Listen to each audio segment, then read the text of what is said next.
There is huge news coming out of qualifying in Asia. And, obviously, I'm going to be the person that wants to cover that. I'm probably the only person that speaks English that has any interest in covering that at all. Who knows? Okay, but this is going to take some surprising and unexpected turns.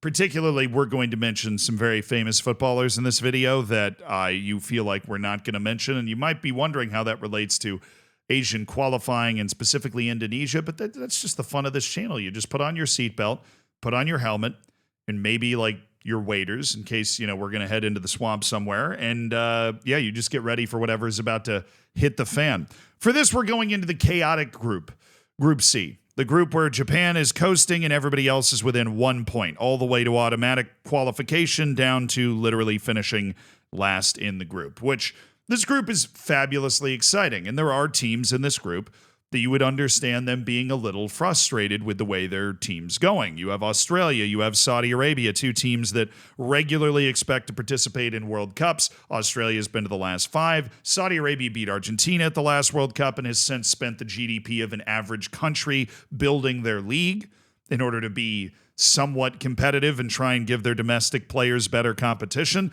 And they're mixed up with Indonesia, Bahrain, and a stunningly resurgent Chinese team that got abused in a couple of matches to the tune of a -10 goal difference, but is just randomly still somehow a huge disappointment and 1 point out of automatic promotion. Automatic qualification. I have no idea how any of this has come to pass, but I do know one thing. Indonesia and Bahrain and China probably shouldn't be firing their coach because they are definitely way more in the conversation than they probably should be.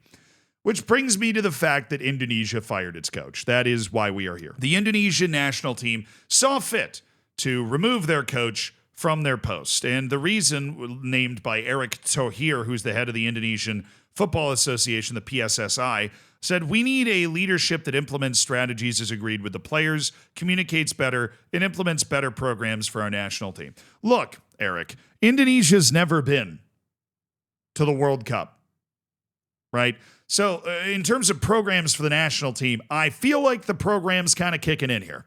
Indonesia is in position. They're 1 point out of automatic World Cup qualification with 4 matches to go. I mean, if you asked anybody involved with Indonesia going into this qualifying process, to a man, woman, and child, they would have shook hands with you and taken that deal.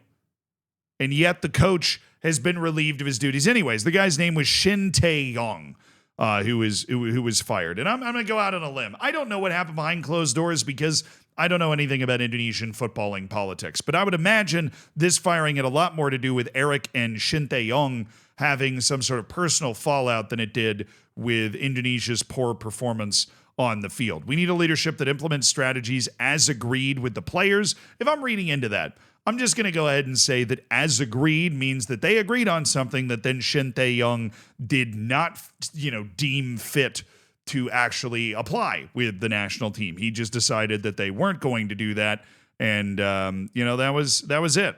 Now, there is, of course, one other tournament that might have had something to do with this. There was a Southeast Asian footballing tournament that happened right before New Year's, and Indonesia got knocked out in the group stage, finishing behind Vietnam and the Philippines and tying with Myanmar. It only won one of the 4 matches in their group, so that's obviously not a great showing, but if we're looking at what they've done in World Cup qualifying, that's a much more important thing than the Southeast Asian footballing championships, but maybe that had something to do with it. I don't know what kind of importance those sorts of tournaments have in a place like Indonesia. I know there's some regional rivalry going on, but let's be honest, Greg Berhalter gets fired for not performing in Copa America, for not performing up to standard potentially at the World Cup. He's not going to get fired for a weird exit in the Gold Cup because that's a tournament that not a lot of people are emotionally invested in, right? But maybe it's a convenient excuse for Erick Thohir to make a change, and they have gone for a particularly big swing for their replacement.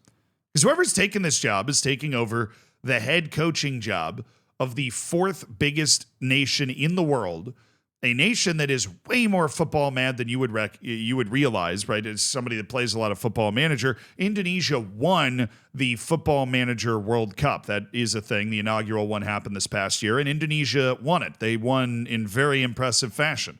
And that is not the only like e-football sort of tournament that Indonesia's managed to win. Their national team's obviously lagging behind, but the sort of football fandom and football culture has certainly made its way there. So hundreds of, at least tens of millions and probably up to 100 million people would care if Indonesia made it to the World Cup. It would be a massive deal for them. So who did they turn to? They turned to Patrick Kluivert. That Patrick Kluivert. He has signed on to be the new head coach of Indonesia. 2 years plus a 2-year option. That 2 years would, of course, cover a run to the World Cup if it is possible. And he is going to be presented on January 12th in Indonesia with, of course, the stated goal of making it to the World Cup. Now, Patrick Kluivert is a legend of the Dutch game. 79 appearances, 40 goals for the Netherlands, 182 appearances, 90 goals for Barcelona. This guy brings more street cred and a pinky finger than anybody that's ever worked with Indonesian football has ever had. The problem is, as we have seen in this broad spectrum of things that happen in the world, that hiring a very talented footballer does not always make for an excellent coach, right? We've seen Wayne Rooney flame out, although he's kind of finding his feet again. We saw Frank Lampard's coaching career kind of dissipate a little bit. I mean, there are examples of guys that are footballers not doing well. And of course, there's Zinedine Zidane that everybody always leans into is, hey, did you ever see that guy? Or shoot, people forget Pep Guardiola was a world-class level player there for a little while. And then, of course, he's turned into a guy that before this season, almost everybody would have recognized as the best coach in the world right now. So maybe this is a swing, but what's Kluivert been doing? Well, he was the assistant coach at AZ, Brisbane Roar, NAC Breda. He coached Young Twente in the Netherlands. He was an assistant for the Dutch national team. And then he got his first real head coaching job, which was actually a national team job. Granted, it was with Curaçao, which is a Dutch-speaking island in the Caribbean that actually has a pretty competent national team.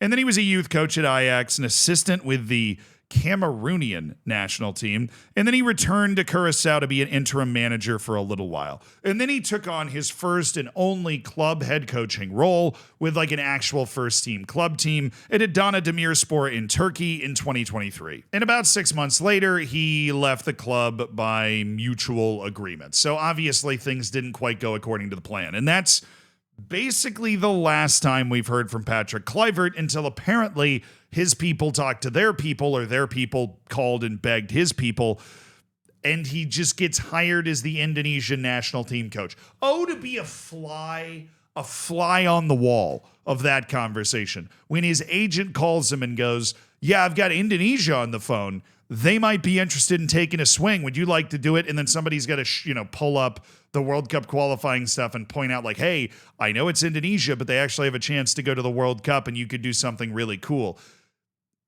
Honestly, I love it. I realize I've set this up to make it sound like I'm not going to love it. I love this. If you're Patrick Kluivert, you bring prestige, you bring headlines, you bring AP News headlines about the hiring of a new Indonesian national team coach, right? Articles on Al Jazeera and all over, right? From this hiring of you being the coach of Indonesia. So that's huge. Gets Indonesia on the front page, certainly energizes the Indonesian fan base, motivates the Indonesian players, gives them hope. We're trying, we're spending to make you guys better. And if you're Kluivert, what a cool experience. You've just strapped yourself to a rocket that is certainly going to be moving upwards. Asia's very gettable, first of all.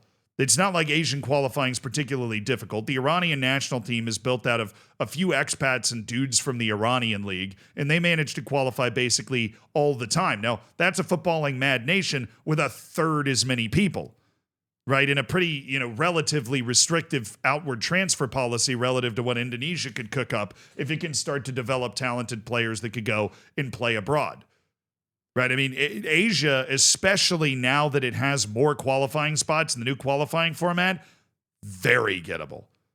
Right. There are 6 teams that are going to automatically qualify from this round. There are 2 more that are going to qualify from the next round. And Indonesia, literally talent-wise, is able to put itself in the conversation of already being one of those better teams. They're only going to get better, right? And if you're talking about like being a football tourist, a lot of guys, they travel the world playing. Well, Kluivert wasn't able to do that because he was one of the best players in the world, so he plays for the biggest clubs, and that's a obviously unique and awesome experience. But you can use coaching as a means to travel the world. He clearly has some interest in that, having already gone to coach at Curacao as well.